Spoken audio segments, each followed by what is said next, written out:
అందరికీ నమస్కారం అండి. నేను మీ డాక్టర్ ముబీనా, ఆర్థోపెడిషియన్. ఈరోజు ఒక ఇంపార్టెంట్ టాపిక్ గురించి ఈ వీడియో చేస్తున్నానండి. అదేంటి అంటే వారికోస్ వెయిన్స్. మనకి నరాలు ఉబ్బిని అని చాలామంది పేషెంట్స్ వస్తూ ఉంటారు. అయితే వారికోస్ వెయిన్స్ అనేవి ఏంటి అని అంటే సూపర్ఫిషియల్గా ఉండే నరాలుగా లోపల ఉన్న వెజల్స్ కానీ లేదా లోపల ఉన్న డీప్గా ఉన్న వెజల్స్ కానీ వాటి వాల్వ్స్ అంటాం అనమాట. అవి ఏదైనా డ్యామేజ్ అయితే వాటి ఫ్లో అనేది రివర్స్ అవుతుంది కొంతమందికి. అలాంటి వాళ్ళల్లో అది ఫ్లో అనేది ఆగి ఉండటం వల్ల డైలేట్ అవుతాయి అన్నమాట, అంటే ఉబ్బుతాయి. వాటినే వారికోస్ వెయిన్స్ అంటాం. అయితే ఈ వారికోస్ వెయిన్స్ సిస్టమ్ మొత్తంలో సూపర్ఫిషియల్, డీప్ అని 2 రకాలు ఉంటాయి వెయిన్స్.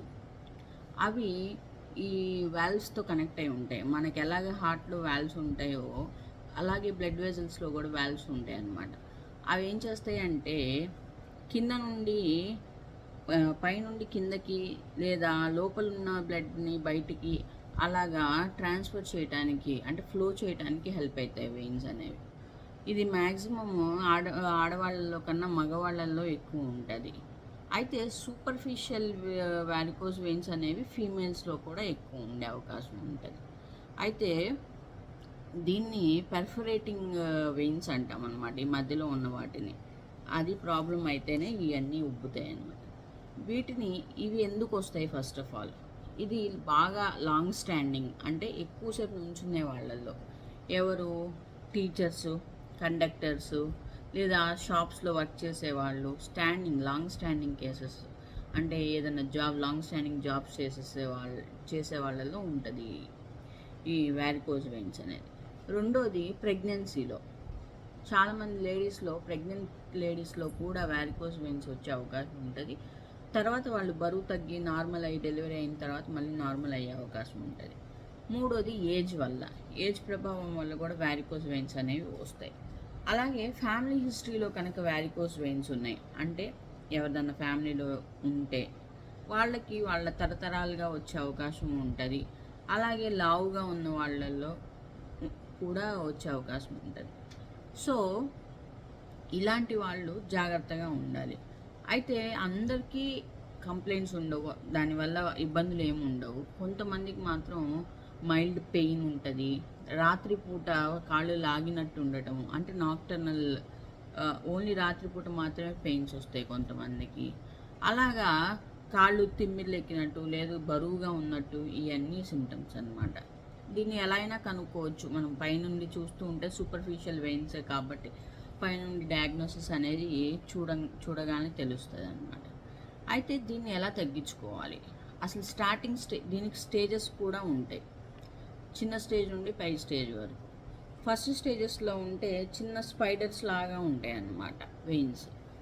అలాగే ఇంకా డీప్ స్టేజెస్కి వెళ్ళే కొద్దీ, అంటే ఎక్కువ కాలం అలా ఉండే కొద్దీ అదేమవుతుంది అంటే అండి అల్సర్స్గా కూడా ఫామ్ అయ్యే అవకాశం ఉంటుంది. వాటినే వారికోస్ వీనస్ అల్సర్స్ అంటాం అన్నమాట. అది దాని కాంప్లికేషన్, అది కూడా ఒకటి. అయితే ఇవి రాకుండా ఉండటానికి కొన్ని ఉన్నాయన్నమాట.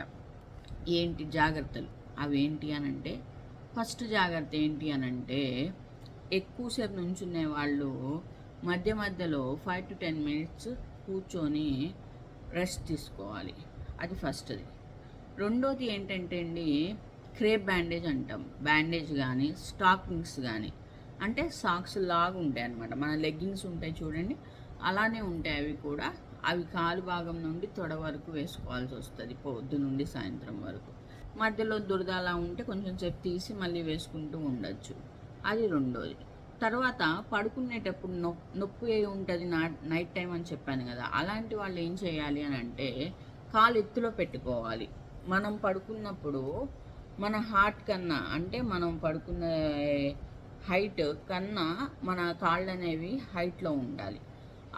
ఈ 3 జాగ్రత్తలు తీసుకుంటే చిన్న స్టేజెస్లో ఉన్నప్పుడు మనం ప్రివెంట్ చేయొచ్చు పెరగకుండా. అయితే దీని కాంప్లికేషన్స్ ఇంకా పెద్ద స్టేజెస్కి వెళ్ళే కొద్దీ కాంప్లికేషన్స్ కూడా వస్తాయి. అవి ఎలా ఉంటాయి అని అంటే, ఫస్ట్ కాంప్లికేషన్ ఏంటంటే బ్లీడింగ్ అవుతుంది. ఆ వెయిన్స్ నుండి బ్లీడింగ్ అయ్యే అవకాశం ఉంటుంది. నెక్స్ట్ రెండో కాంప్లికేషన్ ఏంటి అని అంటే అల్సర్ ఫార్మేషన్. ఆ ఉబ్బి ఉబ్బి ఉబ్బి అవి పగిలి పెద్ద అల్సర్ లాగా ఫామ్ అయిపోతుంది, అది మానదు తొందరగా. నెక్స్ట్ మూడో కాంప్లికేషన్ ఏంటంటే ఆ ఏరియాలో నల్లగా పిగ్మెంటేషన్ అంటాం అనమాట. ఆ నలుపు రావటము అదంతా ఉంటుంది, అది పిగ్మెంటేషన్. నాలుగోది ఏంటంటే డర్మటైటిస్. అక్కడ ఉన్న స్కిన్ అంతా పాడైపోతుంది, అక్కడ ఆ వెయిన్ సప్లై చేసే స్కిన్ అంతా పాడవుతుంది, దాన్ని డర్మటైటిస్ అంటాం. ఇవి 4 కాంప్లికేషన్స్ మోస్ట్ కామన్. అయితే దీనికి ఎలా ట్రీట్మెంట్ అంటే ఫస్ట్ జాగ్రత్తగా రాకుండా ఉండటానికి స్టాకింగ్స్ వేసుకోవటం అనేది ఒక ట్రీట్మెంట్ అయితే, ఒకవేళ పెద్ద స్టేజెస్కి వెళ్తే ఏంటి ట్రీట్మెంట్ అంటే దానికి స్క్లీరోథెరపీ అని ఒక ఇంజెక్షన్ ద్వారా దాన్ని తగ్గించవచ్చు. అది అల్ట్రాసౌండ్ గైడెడ్ ఇంజెక్షన్ అనమాట. వెయిన్స్లోకి చిన్నగా ఇంజెక్షన్ పంపిస్తూ ఉంటారు, దాన్ని స్క్లీరోథెరపీ అంటాం. అలా లేదు చాలా పెద్ద స్టేజెస్కి వెళ్ళిపోయింది అంటే సర్జికల్ ట్రీట్మెంట్ ఉంది. ఆ సర్జికల్ ట్రీట్మెంట్ ఏంటి అని అంటే అబిలేషన్, లేజర్ థెరపీ ఒకటి ఉంది, లేదా లైగేషన్ అండ్ అబిలేషన్ థెరపీ అని ఈ రెండు సర్జరీస్ చేసుకోవచ్చు. లేజర్ ట్రీట్మెంట్ అనేది ఇప్పుడు కొత్త రకమైన ట్రీట్మెంట్ అండి, చాలామంది దానికి కూడా వెళ్తున్నారు. సో అసలు ఫస్ట్ ఇవి రాకుండా చూసుకోవటమే చాలా మంచిదండి. వచ్చిన తర్వాత అయినా కానీ అవి పెద్ద స్టేజెస్కి వెళ్ళకుండా చూసుకోవటం అనేది కూడా మంచిది. సో దానికి స్టాకింగ్స్ వేసుకొని వాటిని కేర్ఫుల్గా చూసుకుంటే మనం వాటిని ప్రివెంట్ చేయొచ్చు. సో ఈ జాగ్రత్తలు తీసుకొని మీరు ఇలాంటి ఎవరికన్నా ఉంటే ప్రివెంట్ చేసుకుంటారని కోరుకుంటూ సెలవు తీసుకుంటున్నాను. Thank you.